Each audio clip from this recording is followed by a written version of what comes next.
32 facts about dental implants. आज हम बात करेंगे कितने मजबूत होते हैं डेंटल इम्प्लांट्स।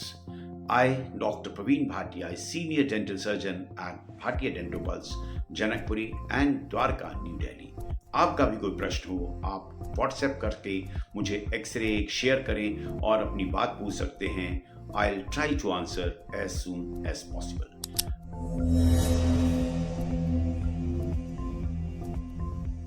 हम फ्रेंड्स बात कर रहे थे कि कितने मजबूत होते हैं डेंटल इम्प्लांट्स। सबसे पहले मैंने आपको फर्स्ट एपिसोड में बताया था कि डेंटल इम्प्लांट्स टाइटेनियम धातु के होते हैं। एज टाइटेनियम एक बहुत ही स्ट्रॉन्ग धातु होती है, जैसे एरोप्लेन्स बनते हैं वो भी टाइटेनियम के ही बनते हैं। और अगर मान लीजिए इतना स्ट्रॉन्ग मटेरियल हम आपकी बॉडी के अंदर लगा रहे हैं तो टूटने का तो बहुत ही कम सवाल है कि वो कभी टूट जाए। बहुत स्ट्रॉन्ग होते हैं और इसके साथ साथ वो बायोकम्पैटिबल भी होते हैं। कोई इरोजन की वजह से या इसमें कोई ऐसा मटेरियल नहीं होता जिसमें रस्ट लग सके, या कोई ऐसा सॉफ्ट मटेरियल नहीं होता कि वो बेंड हो जाए अपने आप।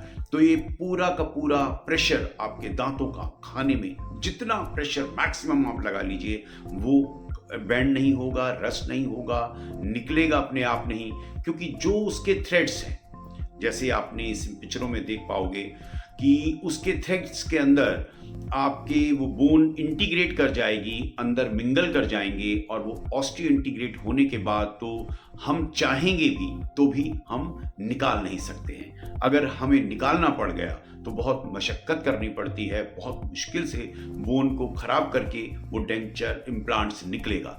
क्योंकि हमें निकालना ही क्यों है, जिस दांत को हमने फिक्स किया है जन्म भर के लिए, तो हम उसको निकालने के लिए सोचेंगे भी नहीं। और इम्प्लांट्स इतने मजबूत होते हैं कि उसके ऊपर आप कितना भी लोड डाल लें। हाँ, ये ज़रूर डिपेंड करता है कि आपने अगर मान लीजिए 14 क्राउन्स लगाने हैं, बड़ा ब्रिज लगाना है, तो नंबर ऑफ इम्प्लांट्स पूरे होने चाहिए। जैसे 6 हम एडवाइस करते हैं कन्वेंशनल इम्प्लांट में, और 10 से 12 हम इम्प्लांट्स आपको बेजल इम्प्लांट्स में देते हैं। धातु दोनों की सेम होती है, चाहे वो बेजल इम्प्लांट हो चाहे वो कन्वेंशनल इम्प्लांट हो, लेकिन लोड को डिस्ट्रीब्यूट किया जाता है। टूटने का तो सवाल नहीं है।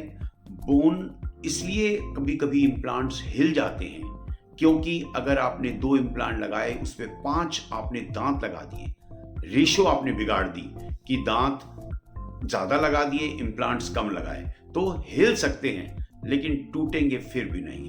बहुत रेयर टू रेयर इंसिडेंस होता है कि वो आपस में इम्प्लांट बीच में से ब्रेक कर जाए। एक कनेक्टिंग स्क्रू लूज हो सकता है, कनेक्टिंग स्क्रू टूट सकता है, अबटमेंट भी वैसे नहीं टूटती, वो भी टाइटेनियम की बनी होती है। तो ये घबराएं नहीं कि टाइटेनियम के बने हुए इम्प्लांट्स कभी टूटेंगे। हाँ, जिरकोनिया इम्प्लांट्स भी आते हैं, वो टूट सकते हैं, लेकिन इम्प्लांट मेटल का, टाइटेनियम का नहीं टूटता। इसके ऊपर जो क्राउन्स लगाए जाते हैं वो कभी कभी ब्रेक कर सकते हैं, सेरामिक चिप ऑफ हो सकता है, लेकिन इम्प्लांट कहीं नहीं जाएंगे। सो फ्रेंड्स, निश्चिंत होकर इम्प्लांट्स कराएं, अपने इम्प्लांटोलॉजिस्ट और ओरल सर्जन से अच्छे से डिस्कस करें, नथिंग विल हैपन। सो ये आपको मैंने बताया कि कितने मजबूत होते हैं।